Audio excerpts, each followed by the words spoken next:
At the Jake Paul vs. Anthony Joshua event on Friday, Andrei Arlovski got into a physical altercation with streamer Jack Doherty and a couple of his friends. The two have since spoken out on the situation. That dude looked like a giant from the movie 300.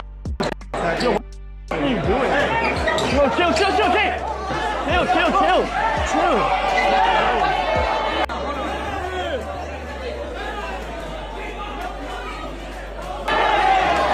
Yo, Jake, help him, Jake. Go, get the out. Get out.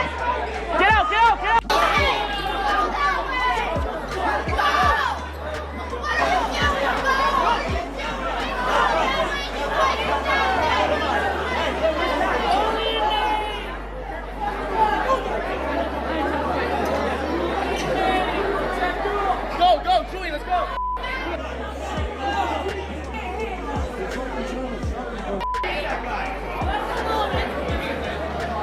Why that guy trying to kick you for no reason? I don't know. Just keep going. Yo, how are you 260 and we still eat your hits? You're a little that was good. Holy shit. Andrei Arlovski left a comment on the video. He wrote, "I'm so sorry. Don't act like a pro athlete." Jack Doherty gave his side of the story on X. He said, "I was just walking by and he tries to kick me for no reason, and that's how it all started. I literally didn't say or do anything to him, but I'll always be the bad guy in the situation." He continued, "How did I start the Andrei Arlovski fight? Watch the video, you old Twitter f***s. You guys just point the finger at a kid who's half your age and way richer than you. I would do the same though." He ended it off saying the Andrei Arlovski fight started because he randomly tried to kick me when I was walking by. Tom Aspinall was not impressed with Jake Paul versus Anthony Joshua. Would you want to see something like that again? No. I mean, it wasn't much fun. It was all right. It was pretty much what I thought was going to happen. I didn't think that Jake Paul's going to stand and bang with him early. That would be just suicide. So what he did was try and be on his bike. But you can't do that all night. At some point, you're going to have to trade a little bit. And he did. And he got knocked out. Colby Covington called Jake Paul versus Anthony Joshua an embarrassment. He said he wasn't impressed with Jake despite him lasting 6 rounds, and added that he can't believe people actually bet on Jake to win. Well, that one wasn't scripted, and if it was, Anthony Joshua never got the script.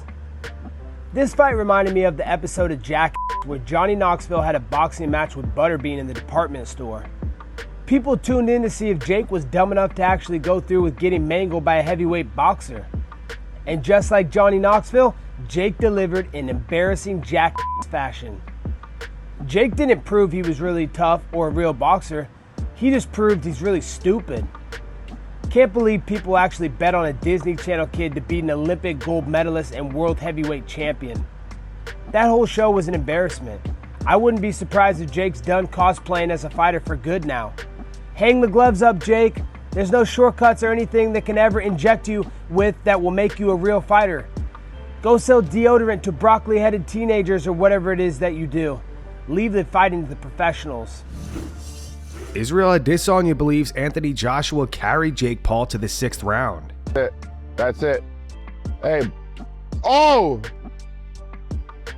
This kid crazy. Oh, you got you. Oh!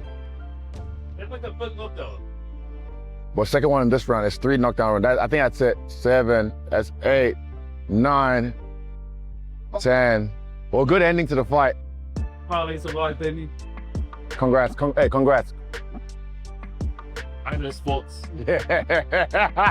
What the f? Oh, well, honest thoughts on the fight. I feel like AJ carried Jake Paul to the 6th round. I know my IC and I understand fighting. But this is, I guess, the best result or the most realistic result, I guess. Jorge Masvidal came to Kamaru Usman's defense after Ian Garry recently called him irrelevant. Kamaru Usman is fucking irrelevant in the welterweight division right now. He's a has-been. Yes, at one point in time, he was arguably the greatest welterweight of all time. But I don't know who died and made this the relevance police. I never thought I'd actually be here advocating for Usman or anything, but here I am. Him calling Usman a has-been is so crazy because you've never even been, brother. Like, you beat up Bilal, you know, but you had the eye program twice to do that, you know, and it wasn't like you stopped him or nothing, you know. Maybe he is pushing 40 years old, Usman, but I still see Usman beat the crap out of Ian Garry, you know? Ian Gary's not the best welterweight out there, but he was born with some gifts. He's massive. He's like a light heavyweight at welterweight. I think a lot of guys will rock his shit, though, man. He's already been rocked by Chavkov, which I think is one of the most deserving at 170 pounds is Chavkov. I don't know when he's coming back with his injuries. I would really like to see him, but for him to say Usman's irrelevant, like, man, the f have you done? Aljamain Sterling wants to fight Lerone Murphy, Yair Rodriguez, or Movsar Evloev in February or March. I'm drinking Funk Harbor, and it only gets me stronger. Lerone Murphy, I'm ready for you. February or even March in your hometown. Bring the heat, I'm ready. Yair Rodriguez, I'm ready.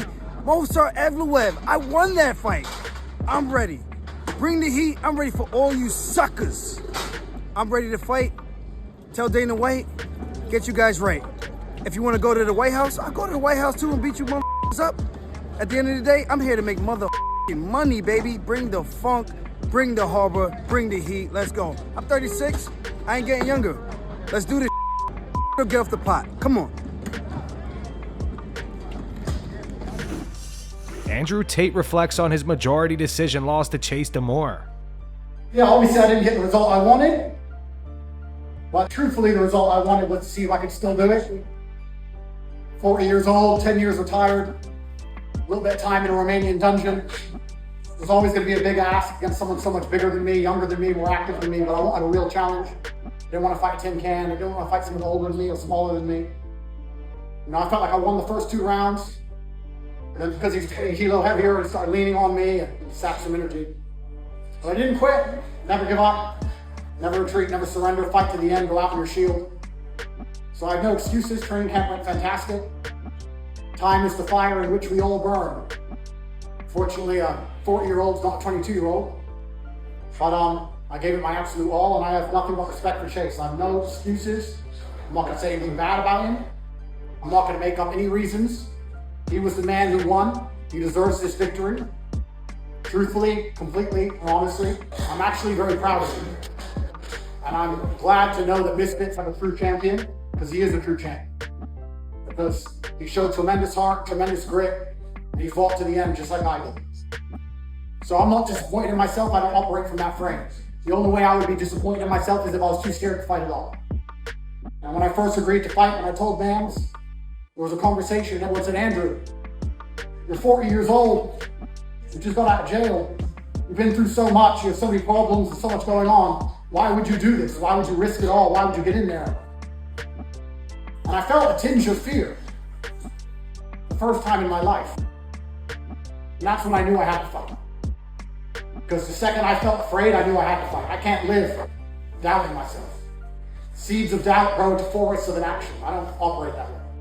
Chase and I had to fight again tomorrow. I'd go tomorrow still with 100% belief in myself, even though I know that's who I am. So the second I knew that, I was worried about it, I knew I had to do it. And I'm not afraid to lose, I'm afraid to not try. So once again, absolute respect to Chase. Complete respect to Chase, no excuses. I'm not gonna give you any bullshit, injuries, or any of that crap. He got in there, he fought against the odds, and he beat me, and he deserves full credit. He's a true champion. An intoxicated Darren Till gave his thoughts on Andrew Tate's loss last night. Darren was actually in attendance and walked out mid-fight. I've given my life 20 years to the sport. I started myself on pure striking martial arts. I consider myself one of the best striking martial artists on the world. And then a pair of numpties like that call me out and I'm sat inside. I have to leave because it disrespects everything I believe in, everything I've trained for. It's just, what am I watching? I'm actually unlearning as I'm watching. So yeah, what? Not for social media. Social media has given you all a voice. Because in my DMs, it's all bad, do this or do that. But not one of yous come up to me and do this and that. Tony Ferguson made sure to get a photo with both Andrew Tate and Chase DeMoor after Misfits Mania last night. I'm gonna come back, I need to fight someone again. Hey, real quick, look at hey boys right here behind us. I can't believe it. You get a selfie real quick behind all the fighters, real quick.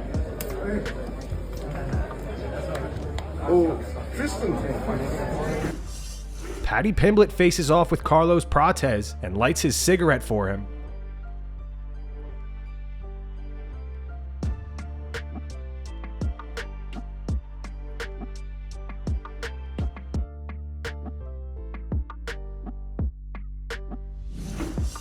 A few days ago, Arman Tsarukyan mocked Ilia Topuria. On Threads, he wrote, "Living rent-free in Paddy's head." This user replied, "What about El Pato?" referring to Ilia. Arman responded saying he is busy with his ex. Today, Ilia Topuria told Arman to go f*** himself. He said Arman is a good fighter. He had his chances, but he refused to compete.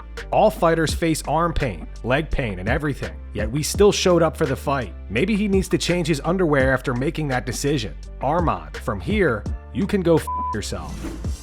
Sean Strickland had some words for Andrew Tate following his loss. On X, he wrote, "Told you all Andrew Tate was a bitch. ISKA champion means nothing. Least he's exposed now." Tate's opponent Chase DeMoor responded to Sean. He said, "I would batter you, you racist prick. Watch your mouth." Tate posted this on X earlier today. He said 99.9% of 40-year-old men with $700 million sit around with I could have done the same and talked on the internet and took no risks and just lived easy.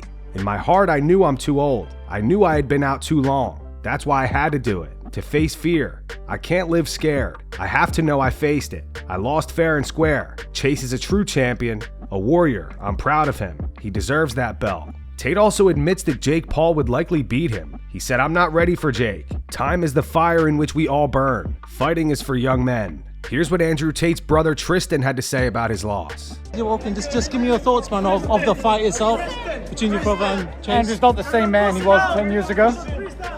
He's a lot older than he was. I think it showed in the ring. You know, I respect him a lot for getting in there and trying, and I love him, and I support anything he wants to do in the future. And that's going to wrap it up for the news. Thanks for watching. For daily MMA news and content, subscribe to Full Mount MMA and click the bell icon to be notified when we post videos. Here are the 3 top comments from last video. The first one's from Guy Brushed Wood. It says, "If Jack got KO'd by Arlovski, that would have been the cherry on top of the night." The second one's from Who is Tyler Durden 1652. It says, "Jack's crew getting bulldozed by Andrei is satisfying to watch." And the final one's from Adrian. It says, "Too bad Arlovski didn't lay out Jack's bodyguard too." Those were the 3 top comments from last video. If you want to be featured in the next one, all you have to do is comment down below. And if you missed yesterday's news, click the video on screen right now to get caught up.